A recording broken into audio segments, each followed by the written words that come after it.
You're on the spot now. Okay, Arne is going to talk about us motivating. He's from Ghent University. I don't know if you know Ghent University, but it's a hub of SDT research, very active in a couple of departments. It's just a dynamic group. It's Rochester-like, if you're an SDT. That's a good thing. What Rochester used to be like. Yeah, it used to be like.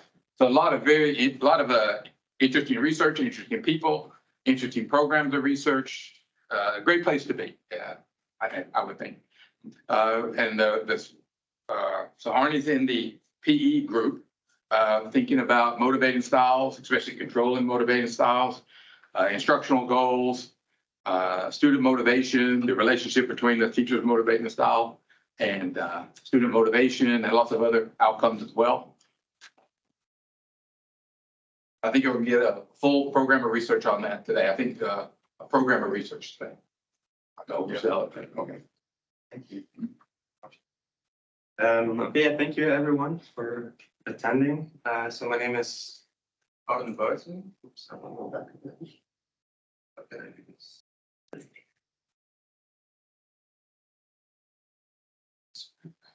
So that's a picture you selected with you in there. You're on the right. Yeah. Okay. So yeah, today I would like to pitch or present to you my PhD. I'm not yet in the finish line. I still have a bit more than a year. So it would be good to hear your ideas. Things can still be changed. So it's good to get some criticism and see what you guys think about it. But my PhD will be about novel methods for enhancing teachers' motivating style. So I'll first introduce our research group. So this is our research team of sports pedagogy at Ghent University. It's led by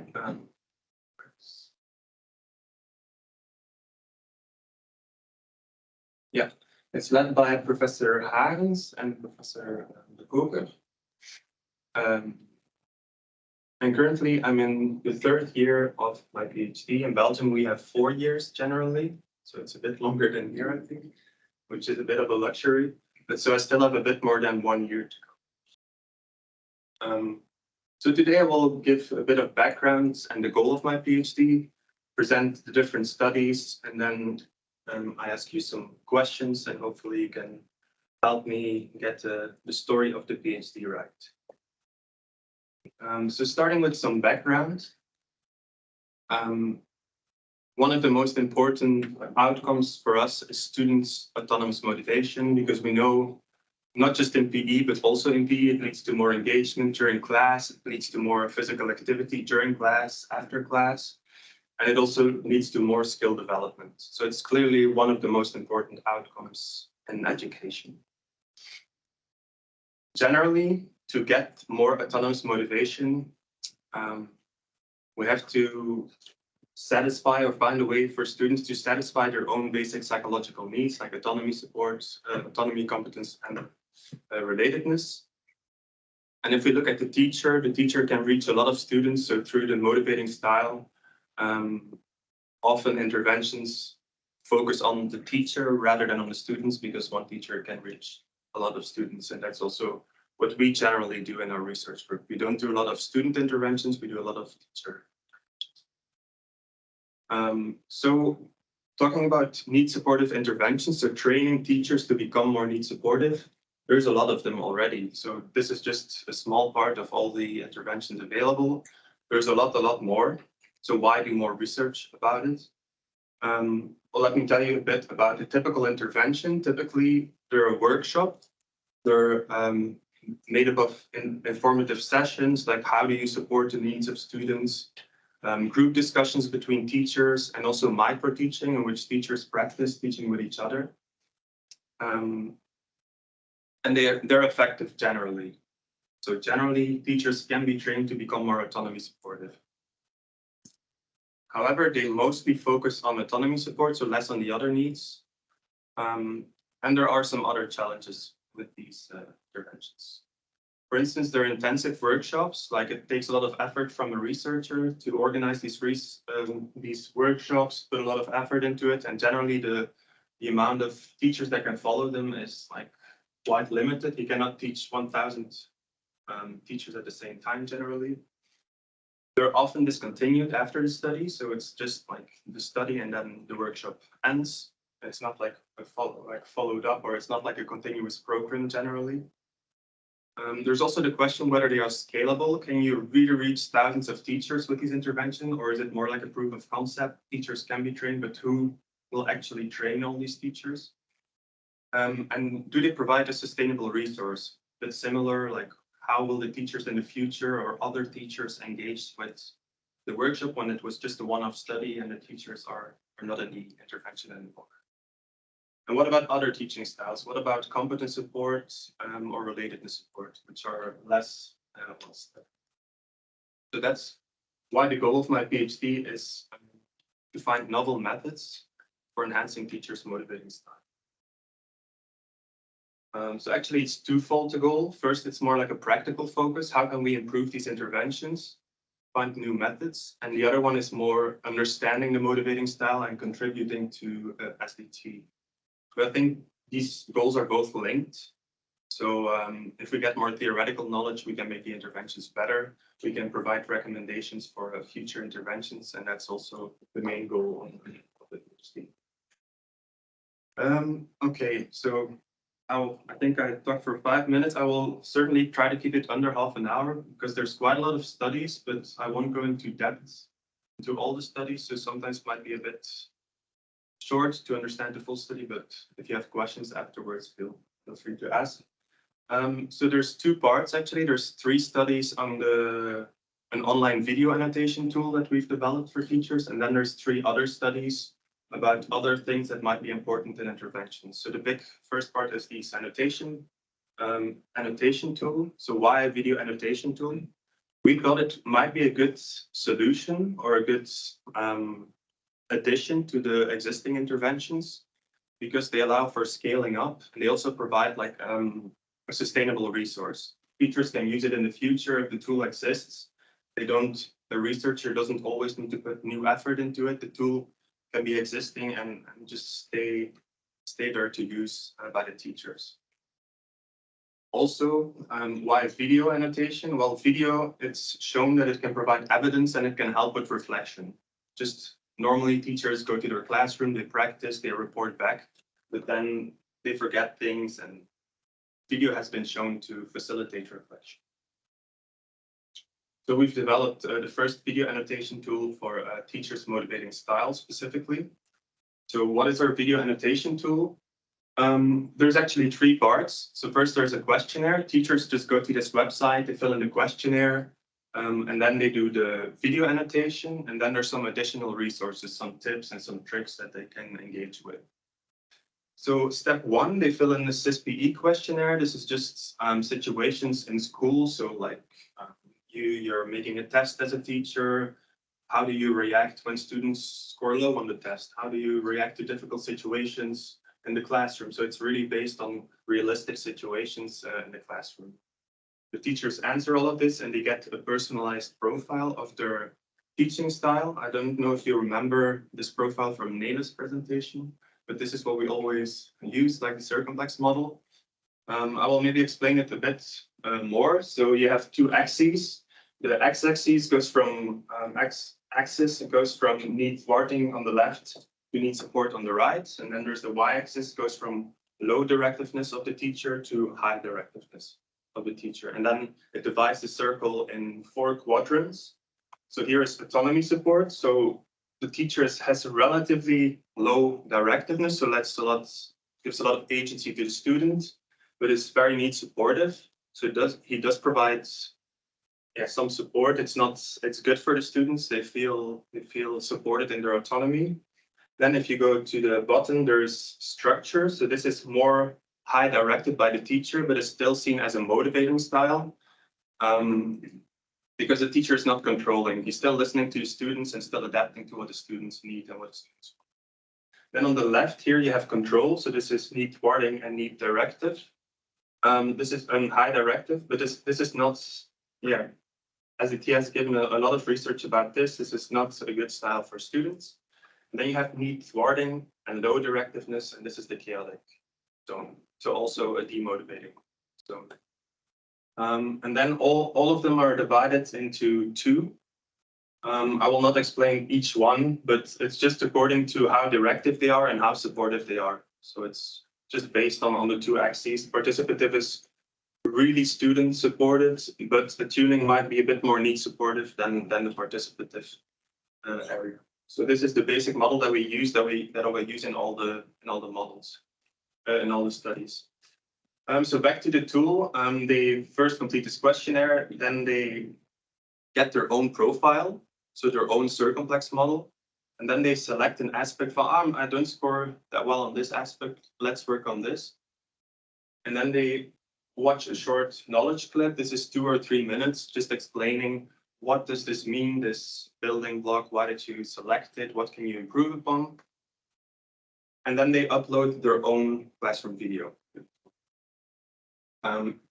They can make annotations on the video. They can do it by clicking on the buttons, and then they just use these 5 annotations, for instance, on the right. And these annotations are different for each part of the circle that they've selected. They can also make their own annotations, and they all come underneath the video here. And then at the end, they complete a self-reflection questionnaire, and they write a short action plan based on what they've seen in the video. So it's really self-reflection at the moment. So our tool is also able to give other people feedback, but currently it's self-reflection because we thought this is, teachers can learn a lot just from watching their own videos, and it's a lot easier to organize than have someone else comment on it. And then in step 3, there's some more lesson examples, like how to make it more fun, how to support the autonomy, how to give good structure in the exercises. So this is just a bit of examples to get the teacher started with the more general theory. Okay, so yeah, the first paper on the online tool was to test the acceptability, feasibility, to see what teachers, do they like it, can they use it, and so on. This has been published in Teaching and Teacher Education. So what did we do? We had pre-service teachers fill in questionnaires and focus groups. And we had in-service teachers think aloud while they were using the tool, and also ask them more questions in follow-up interviews. So they just all used the tool and they let us know what they thought about it. So for the pre-service teachers, we saw that overall they appreciated the tool. So these are all categories that we asked about. Is the tool clear? Is it feasible? Is it useful? And so on. You just see one clear dip, and that's time feasibility. So they thought, oh, it takes quite a long time to annotate myself and so on. So they thought, yeah, I think it's useful, but it's quite a lot of work. What was the knowledge clip? Is that the little 3 or 4 minute? Yeah, that's just before they watch their own video. Yeah, thanks. So yeah, in general, I will really shorten the results, not make it too long. But in general, both the pre and in-service teachers showed moderate to high acceptance, so they appreciated it. But both of them said, it's useful, but it takes a lot of work if I have to watch myself for so long. Yeah, if it's a long video, it takes a lot of work. However, it seemed to stimulate their reflection, so they all thought they learned something from using the tool. Also interesting, the pre-service teacher said they would prefer a tool like this over the current practices they did in the teacher training. So currently they use, they have to write reports and reflect and describe the whole situation. All the class, and they said now it's a lot easier to do. I just have to click and write. So they say it's a lot of work, but compared to the work that they're doing now, it's actually less work. That's what they were saying. But then, of course, the question, is the tool effective? That's when we go to our second paper. This hasn't been published yet. I still have to write it, or parts of it. It's about the effectiveness of the tool in service teachers. And we did a cluster randomized trial. So we had an intervention group and a control group. And we had teachers, experts, and students report on the motivating style. So teachers and students, they filled in the questionnaires, and then experts, they watched all the videos of the classes, and they also rated how motivating, demotivating is this teacher. So is it effective in increasing autonomy, support, and structure? And also, while the intervention doesn't specifically focus on it, is it also effective in decreasing control and chaos? So these are the demotivating parts of the circle. So the intervention groups, they used the online tool. There was more or less 12 weeks between the pre-test and post-test. And the control group, they just got a generic email. They didn't use the tool. So yeah, we filmed all the classes. They got a microphone, the teachers, to make sure the observers could hear everything well. And these are the results. This is from the teacher-rated autonomy support. So this was significant. We see that the intervention group here in red significantly improved. However, the control group started out higher than the intervention group, unfortunately. Although we randomized, so it's pure luck that they didn't start at the same level. But the scale is until 7, so it's not like they're at the ceiling already.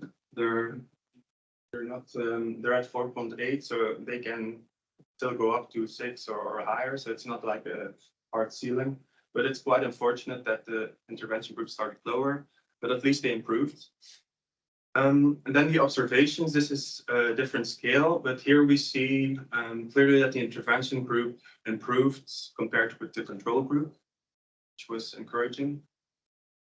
So summarizing, teachers and expert ratings, they show an increase in autonomy support, but there's no student-reported effects. They were not significant.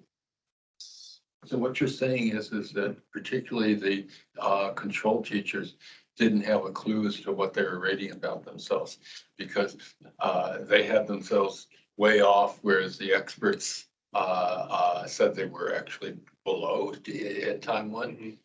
Yeah, Yeah. that's true.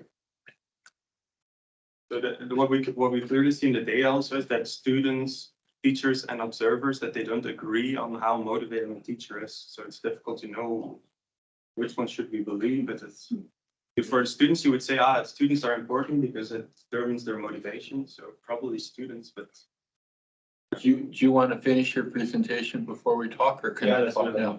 let's do it after me. Okay. So, and there were no effects for structure. So generally somewhat effective, but not as effective as we had hoped. We thought, based on both studies, the engagement was not super high. The teachers had to do it all individually. I had spoken with the teachers before, but we just sent them an email and then they had to do it by themselves. So they had to motivate themselves to do it. And we saw that engagement with the tool is not always high. Also, they said that they missed social interaction, discussion with other teachers and with the instructor. So we thought a blended online-offline approach is probably a good solution where you have part of the intervention on site and then afterwards they can work on it themselves. So we had a smaller intervention with pre-service teachers, which had a blended online-offline format. Here it's only the teachers that rated themselves. So there's no student ratings, no expert ratings, because this was a smaller study.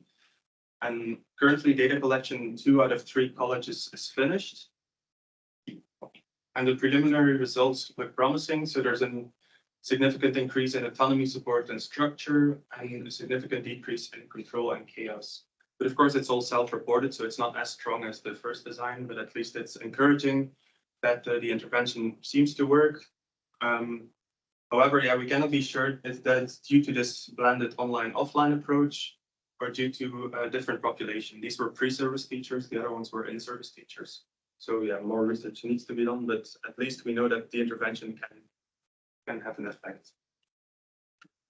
Okay, so this was the first part of the online tool. Now there's the part of some other, I wouldn't call them miscellaneous, but there's things that we identified. These interventions can be improved in other ways, and that's what we try to do with these studies. So the first one is teachers' other-oriented goals predict their motivating teaching style. It's a collaboration with John Marshall and Aaron. So it's based on the goal contents theory, which is a mini theory of SDT, of self-determination theory.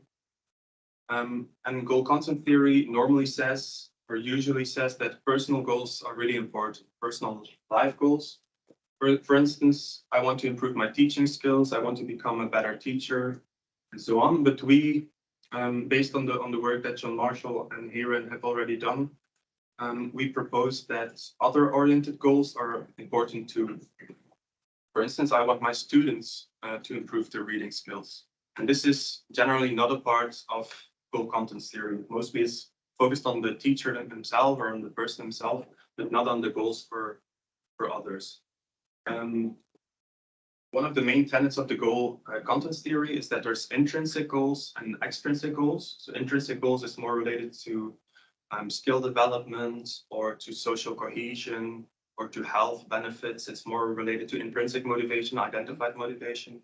And then there's extrinsic goals, which is traditionally related to wealth or image, social image, and so on. And both of these personal goals and other oriented goals, we can separate them in intrinsic and in extrinsic goals. So yeah, this is maybe a lot of information, but we did a study. This is just the cross-sectional part, but we also did a longitudinal part. So here you have intrinsic other-oriented goals and extrinsic other-oriented goals. And you see that in general, especially for teacher-reported, that the intrinsic goals positively predict the motivating sub-areas, and the extrinsic goals are more related to the demotivating sub-areas. With the students, it's a bit more mixed, but because the motivating sub-areas seem to be predicted by both types of goals, but then you see it's marginally significant. But you can see that also the demotivating sub-areas are predicted by only the extrinsic goals. So here in general, it seems the intrinsic goals seem more important or more motivating than the extrinsic goals. Move on. I still want to look a bit longer. See someone squinting.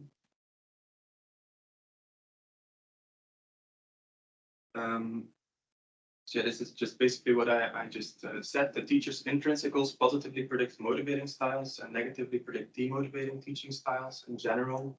And opposite relationships were found for the extrinsic goals. So this has some implications. Providing teachers with intrinsic goals for their lesson could be an easy way to enhance their motivating style. I mean, John Marshall and Aaron have already shown for autonomy support this can indeed be done.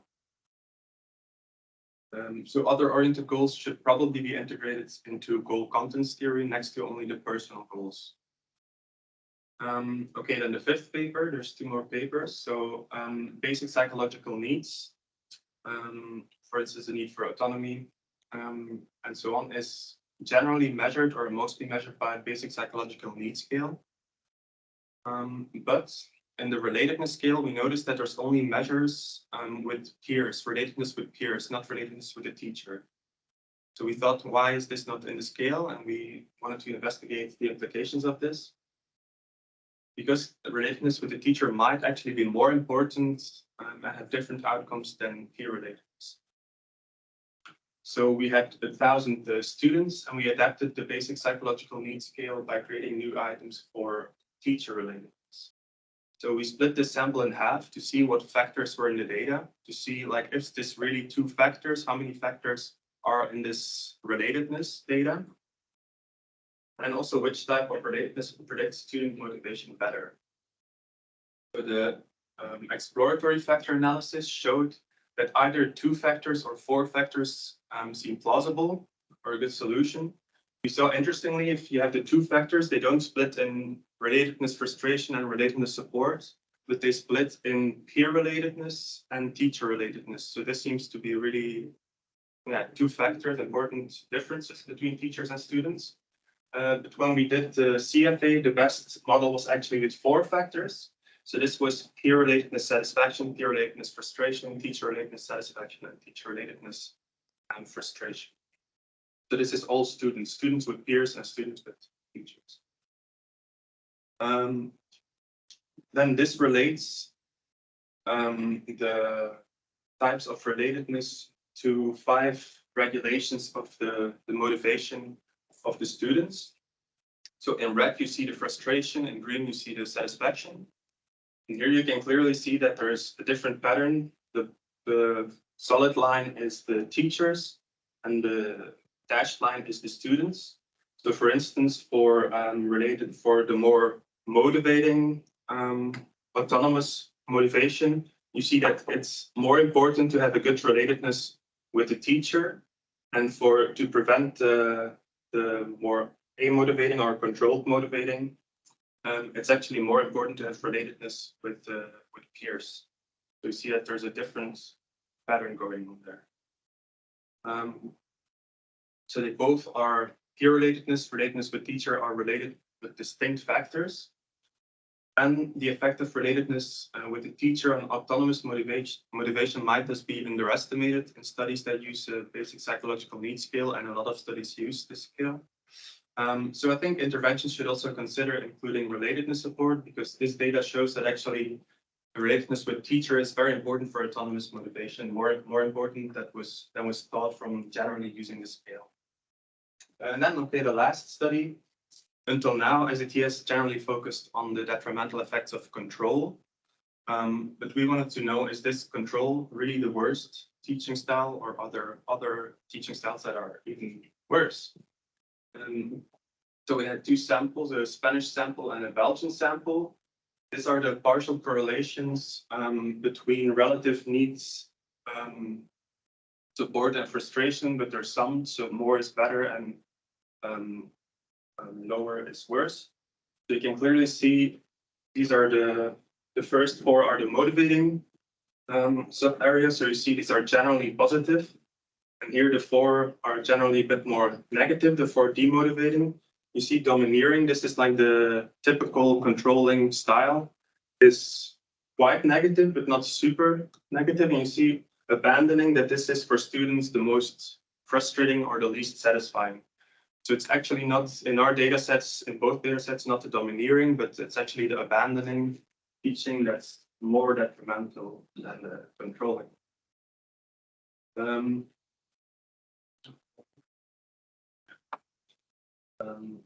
So yeah, this abandoning sub-area seems to be especially detrimental. And we think SDT should give this a lot more attention, because it has focused so much on the control, but not on this abandoning or this chaotic style. What is this? Maybe some information about this style. It's like giving up on the students. It's like saying, not giving them any directions, or saying, oh, if you can find it out yourself, look for the solution yourself. I don't care. It's like giving up, being chaotic in the style, and this is really bad for the students. So interventions should probably also take this into account, the detrimental effect of abandoning teaching, if teachers have questions about that, because teachers generally are afraid that they will become more controlling if they support autonomy, and this might be a concern that we have to clearly distinguish between autonomy support and between an abandoning or an awaiting approach, but still tell them you can do both. But yes, it's true, it is detrimental for students that if you become abandoning or chaotic, we can recognize that. Okay, so let's sum it up. I have 3 papers on the online intervention, 3 papers on the several antecedents and outcomes of the motivating style. So some takeaway messages is that the online interventions can be effective, but probably they need an offline component for engagement and interaction. To increase the effectiveness of the intervention, teachers should probably integrate these other-oriented or instructional goals for the students. They might have to integrate aspects of relatedness support, or this might be, for the students, might be really need supportive. Also, they should explore the prevention of abandoning teaching. So integrating these 3 aspects in these interventions could improve them further. Now I would be really interested to hear if the focus of the PhD is clear, if all the studies contribute to this focus, and if you have any other questions about the studies would be great.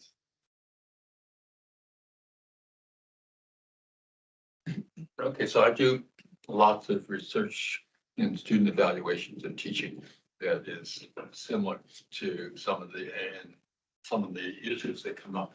So one of the issues that we look at is student-teacher agreement. And the first time teachers are exposed to this, the agreement is relatively low. And because the student evaluations at university are ongoing programs, teachers have lots more experience with that. And so the more times they've gotten feedback from students, so there's a bit of a circularity, but we tell the teachers to do that. So it looks like your teachers, first off, may not understand what it is about themselves that they're rating. And so that my guess is that that would improve a lot over time. The other issue, we look a lot at self-teacher and external observers. And the external observers mostly are a wipeout. Those are just teachers coming in, other teachers coming in. And one of the classic studies that was done where these were teachers at a brand new university who didn't already know each other. I mean, the teachers, the external observer ratings weren't related to student rating, but the external observer ratings weren't even related to them, to the other observers. You know, we had multiple observers and inter-rater reliability was close to zero. One of the issues there that I talk about is that students have 40, 50, 100 hours of observation, and there's 20, 40, 100 students.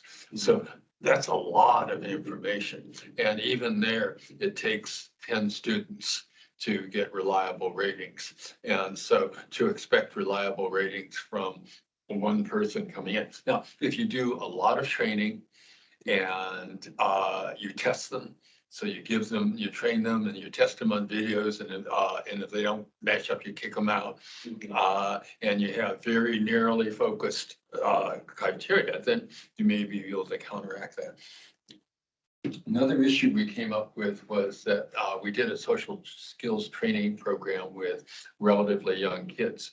And we had self ratings of, self-concept, social self-concept rating.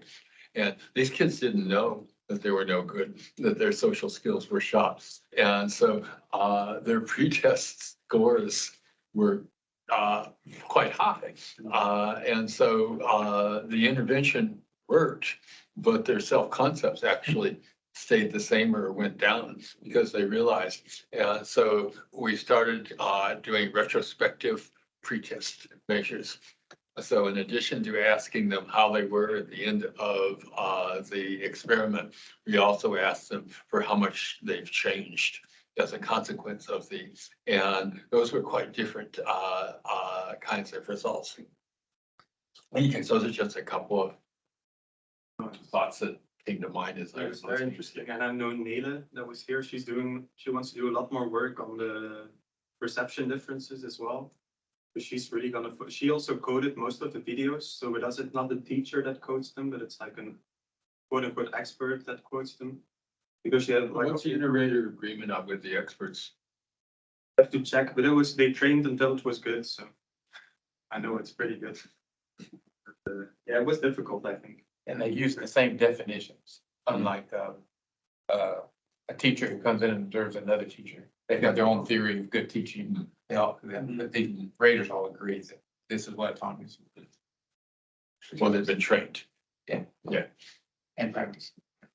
Well, what do you think is most important, of the students' ratings, or the teacher ratings, or the observer ratings? Or which one is more predictable?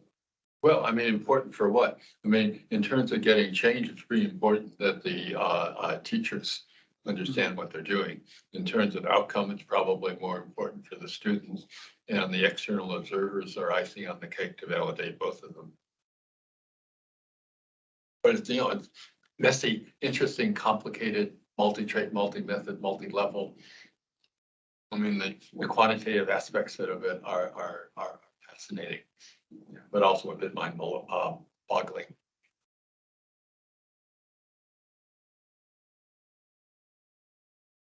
About study 4, when you report the result, the collaboration between intrinsic and extrinsic motivation.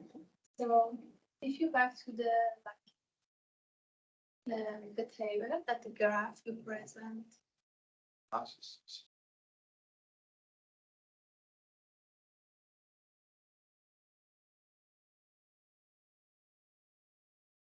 You mean the Yeah, bubble? this was the graph, yeah. Green and red one. I was just like skipping.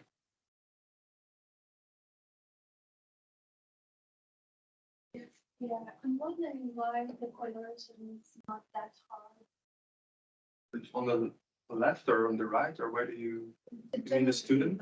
But the maximum coloration is with guiding, like 50, True. but the other one is not that high, like 22, 25, 23. Well, it's not super high, but yeah. It's also not super low, so Yeah. I don't know. It's like somewhere in between. I think there's other factors, of course, that determine the motivating style. That one. Yeah, if it's not their goals, it can be reactive, for instance, if students misbehave, that they react and they become controlling, for instance. That's not necessarily their goals, but that's more a reactive response. Yeah, other factors like their own motivation and their own needs are very important as well. Again, we still don't really know how these goals are formed necessarily. Just like the motivation that determines the goals, if it's the goals that determine the motivation, or how this process forms. So it's certainly interesting to try it. I think you're missing a bit by not looking at the L1, the individual student, because there's undoubtedly lots of activity. I mean, you're making sort of a naive assumption that the intervention effect is the same for all students. And you know that isn't the case. And first of all, it's easy enough with the multi-level model to determine how much individual variation there is. But there could be lots of interesting student level variables that interact with the L1 student level variables that interact with the L2 teacher motivation. And it gets tricky to do that, but I think that's a really important issue. So one of the things that we're looking at now with the bullying intervention, which is basically the same design as what you're looking at. What we're saying is that students who are different and vulnerable are more likely to be bullied. And that we're hoping that the intervention has a bigger effect for them than it does. And so this whole notion of aptitude treatment interactions would seem to be a fruitful place to look at. Mm-hmm. Yeah, I think that's a really good idea, because the studies about intervention also haven't been published yet. So I'm still doing data analysis.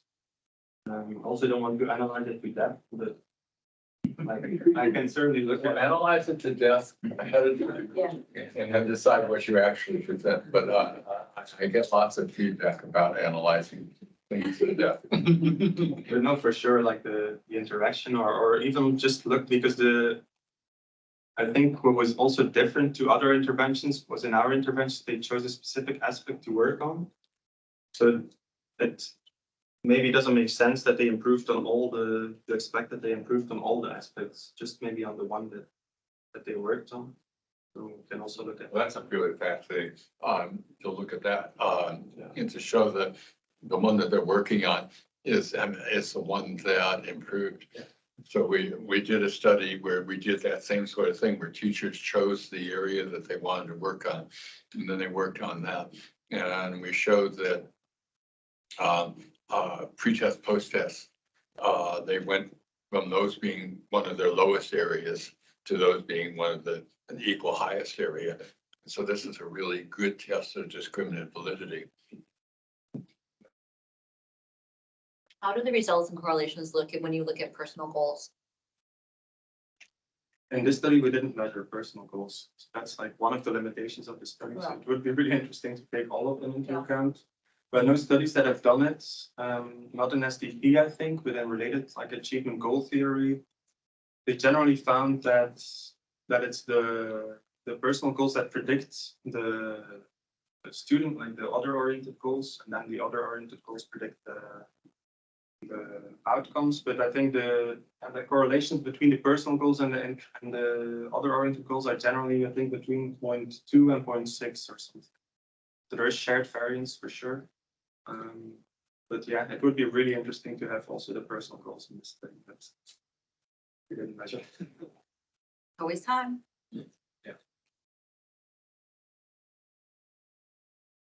I did actually have a quick question or thought about your last study. So, do you have any idea or thoughts or as to why that one sort of demotivating stuff, the awaiting one, that's positive or is positive for both samples Yeah. compared to the other ones that are, you know, obviously negative for this? Do you think it's about that awaiting style that makes it Yeah, that's a good question. positive? Do you have any thoughts? Yeah, it's a bit puzzling because what I find most puzzling here is actually that the domineering is not more negative, both samples. Because I would expect, oh, it's really negative, but it's only a bit negative. But the awaiting, yeah, I don't think it's more neutral than the negative, I think, because it's seeing what the students will do and then responding. It can become chaotic if you don't respond in the correct way. But it can be good to watch the students and to see what they do and then take action. Yeah. So it's, yeah, depending what action you take, it can be okay, but it's not a great style if you never think about it, if you're never proactive. More passive, it's not just necessarily bad. With the student evaluation stuff, the workload difficulty is positively related to lots of things, and there's a bit of nonlinearity. And so Mickey Mouse courses that are dumbed down get low ratings. And it isn't until the workload is 1.5 or more standard deviations above the mean that it hits a peak and then starts to come down. So there may be some nonlinearity in the demanding stuff that might be interesting. And in part, you're abandoning it really dramatic, but I'd bet that I could take your demanding items and reword them so that they didn't have the social undesirability connotation load on the same factors, and the rating would go way up. Because I think that, I don't know what the items are, but just the terminology, abandonment is just such a loaded Yeah, notion. it's measured with like these realistic situations, like a student asks for help or a difficult exercise. And one of the items of abandoning is, oh, you don't spend too much time on it. They have to decide to figure it out for themselves. It's not formulated super negatively, but it's, yeah. Is it different than laissez-faire? No, it's Is it the same kind of thing as laissez-faire? yeah. It's, But it has a connotation of abandoning is a relationship connotation. I Yeah. abandoned you as a that's person. true, but I think also domineering does stuff. It's like, I agree. But I think it would be abandoning my motivate, my interest, my preferences, my psychological needs. This class is so uninteresting. Even though you show up every day and you talk to me every day, but it's just you've abandoned my motivation rather than me. So maybe a different thing. yeah, I didn't create the answer. Yeah. I think the issue you're generating that the controlling is really bad. This question is really important. So from this data results, the abandoning is the worse than the other controlling styles. And also if you see the other the figure from the previous research. This one? Yeah, no, not that one. The goal and motivating study. Yeah, this one. If you see, from SDT perspective, we say that extrinsic is bad. Yeah. However, extrinsic goal actually predicted, positive predicted, supportive, motivating styles, and also the size of the estimation is almost similar. Not similar, but almost parallel. The intrinsic. Yeah, that one. And if you compare the intrinsic Yeah, it's like goals, the then same. yeah, in the the other direction. Yeah, it's very comparable. So actually that also generates the same question that intrinsic is really bad. And also if you see the data correlations between intrinsic and extrinsic goal, they are positive. There are some positive correlations. So I think that I added no goal then that's actually worse, really worse than exchanging goals. And abandoning is worse than controlling. So actually in the fields, they don't like exchanging goal is bad because it's very common. And also controlling is common, but it's not a great. It also hurts, but we have the worst one. Yeah, intrinsic is certainly better than extrinsic. Extrinsic can be neutral or it's not. Yeah. Yeah. Yeah, the no goals, I think it's really good that you put it in the study because we didn't measure that. Yeah. The no goals, and that would predict abandoning teaching. You've got a really neat multi-trade, multi-method design here. Looking at the relationship between 5 more years between the teacher and the student. I think it's really close. And then relate those trait factors to your, and then it would be multi-trait, multi-method with 2 additional as correlates. You have to explain it again to me later.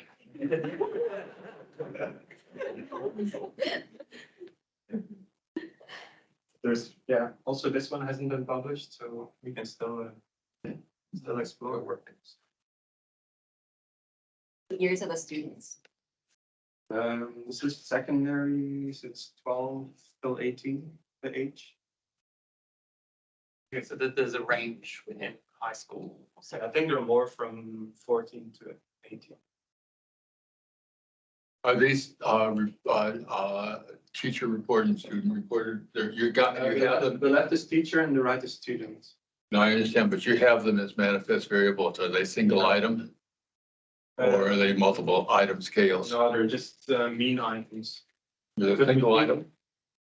Now the mean of, but in this model, they're a single item, but their mean averages from I think 4 or 5 generally. Oh, okay, so it is, yeah, okay. Yeah, but just, this is there's no like CFA or structural model, measurement model. Yeah, we tried, like we did an EFA and then we saw it's clearly intrinsic, extrinsic, but we see with the circumplex model, with the circle, it's so difficult to fit like in a vector model because every zone is correlated with the next one and it's just impossible to get a good fit if you use them all.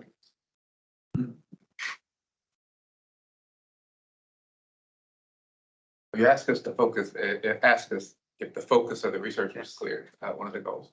And to me, you're mostly focused on the teacher's motivating style, even with the relatedness, peers and teachers. So I wanted to ask you about the intervention, online intervention. It's probably really good at reflection, but I think the active ingredient in becoming a better teacher would be some kind of new insights. So tell me something I don't know, so I can improve. And that's in there with the Lean Hayren's videos, but it may need to be more prominent.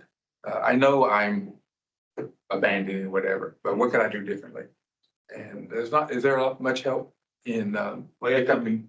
Like you said, they watch the video like 3 minutes and then they watch their own video with the annotation. So they see how much positive feedback, they first learn why positive feedback is important and then they look in their own video, how often do I provide positive feedback? But you said you gave them strategies and examples as well. Afterwards, they have to fill in like a self-reflection action plan and then they go to the following step and they see some examples of how to. So that's what John Marshall's talking about. Yeah, some kind of strategies or tips. It's in, but yeah, I get what you mean sometimes. That could be a little more strengthened or Yeah. centralized in the intervention. And what do you think about the self-reflection? Do you think it's okay, or do they need like some expert that watches the video or something? I'm not sure. I think the self-reflection is really important and I mean, it's hard work. It's time consuming. That's a problem. And maybe you're doing the self-reflection too soon. Maybe you need to give them more training and strategies and theory. What we did with the pre-service. So then I went there to teach for an hour about motivating teaching and then tell them how to use a tool. And then they seem to learn more.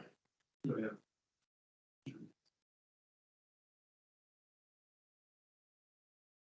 Is there gonna be another version of the online, or are you done with it, or are there gonna be another version? Well, Like we were version 3? brainstorming is like to make it machine learning based, like AI can watch the video and give feedback. But that would be a really cool project, but we don't know how feasible that is yet, but that would be really good, so that it's still feasible, but they still get good feedback, or the most important feedback. They don't need to. What they said is like, this takes too long. I just want 5 minutes. What's most important in my class? If someone, an expert can take, that's would be ideal, but there's no time for having experts watch that many videos. So if AI could do that, that would be great. I don't know if it's possible, but it would be, I think it would speed up the learning if it's, here's what you did. And then if you had some prototype of an alternative teacher who did it really well, and you could kind of compare the expert model versus what you in the same situation, how you introduce stretching or jump roping or something like that. Here's a really autonomy supported way to do it. You had something like that pop up. If I was reflecting on this. Have you ever thought about making all these things like application? Even on the phone, or Yes. well, now it's a website, so it's you can use it on your phone as well. It's not like in the App Store, but you can use it, but it's more difficult with the annotations because the video gets cropped and stuff.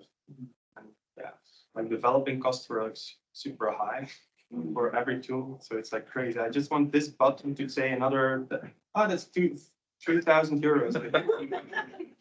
It's insane. So but it would be great too. But first, I wanted to make it better. There's no real sense to developing if no one will use it, because now we see that they find it interesting, but I don't think they will by themselves watch an hour of their own class. It's what we try to improve in the next version. How about if you had an expert lead a group where you showed some of the videos and the expert commented on those and other people commented on it, and that would buy you some of the social interaction that you seem to be missing. It would give you the self-reflection might not be as time consuming, and it would give some of the strategies that John Marshall had. Don't know. Yeah, I think that can certainly work. And one of the following projects, we still have one college where we want to test the pre-service teachers, and there I wanted to let students like give feedback on each other to see how much that helps without the expert. But for sure, if there's an expert that can do a group discussion, I think it's already proven that that's a good approach, and that works in the video clubs. So yeah, sure. Other teachers might be just good. Yeah, I think but that's why I think like some form of machine learning or whatever to give some feedback at least, because now it's only there's like they don't get feedback if they reflect it correctly or not.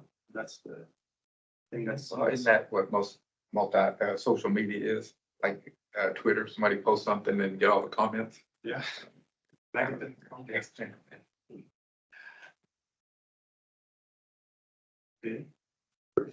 Anything online? Sorry. Anything online? Sorry, we have not. Questions on that? Karen, Emma, Kelly?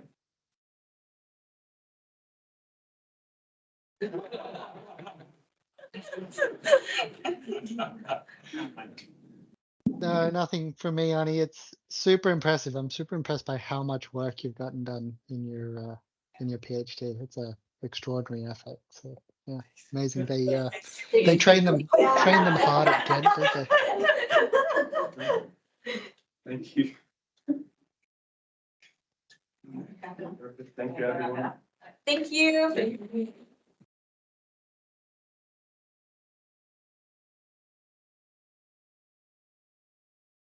Put the story together pretty well.